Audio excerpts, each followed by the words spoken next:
आता संक्रांत वगैरे सगळं झालं. आता मस्तपैकी आता काल तर व्हिडिओ काय आला नाही, संक्रांतीचा व्हिडिओ आला 2 दिवस.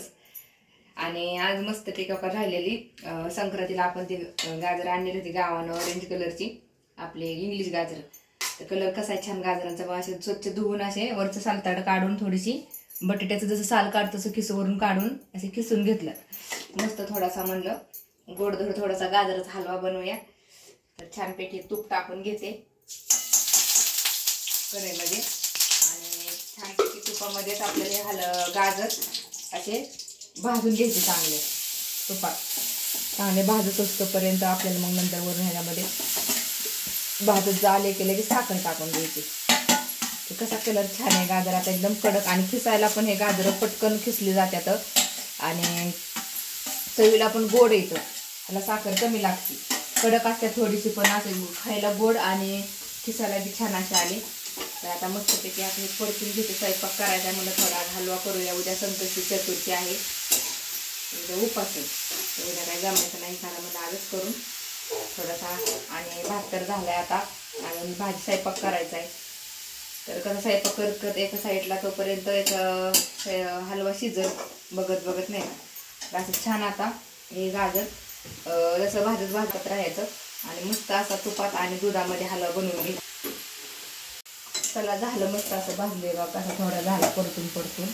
आता यामध्ये आपण साखर टाकून घेऊया आणि साखरचं पाणी सुटेल ह्याला. पाणी सुटले की थोडंसं दूध टाकून झाकण ठेवून शिजून द्यायचं चांगला. तुमच्याकडे खवा असला तर खवाही टाकू शकता. आणि नंतर मग ह्यात तुमच्या आवडीनुसार काजू बदाम वगैरे इलायची काय टाकायचं ते आपल्या साध्या आणि सोप्या पद्धतीचा हलवा ह्या साखर आणि तूप टाकून. कुणाकडं काय काजू बदाम हे काय असतं नसतं, तर झटपटीत आणि साध्या आणि सोप्या पद्धतीचा कुणी हे करू शकत असा. तर छान बघायला का साखरेला पाणी सुटले आणि आता मस्त साखरेच्या पाण्यात आणि थोडंसं दुधाच्या ह्याच्यात आपल्याला शिजून द्यायचा आणि मस्त तेलाच्या ह्याच्यामध्ये वाफेमध्ये शिजून जाईल. साखर चमकती लागली, साखर चमकती. तर आता हे दूध थोडंसं दूध टाकून घेते.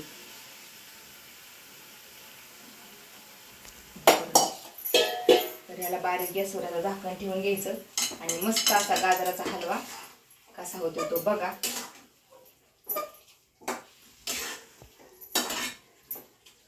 झाला हलवा तयार मस्तपैकी. त्याच्यामध्ये थोडंसं शिजताना असं बदामाचं तुकडं टाकलं, 4-5 बदामाचं, असं 5-6 बदाम नाही कापून बारीक बारीक, हे मोठे मोठे तुकडे राहिलेत. बाकी काय नाही टाकलं बघा, त्याचं बदाम म्हणून टाकलं. तर त्याला झटपटी शिजून केवढा हलवा झाला.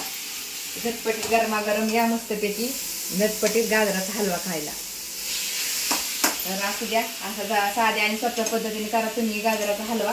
आवडलं तर लाईक करा, कमेंट टाका.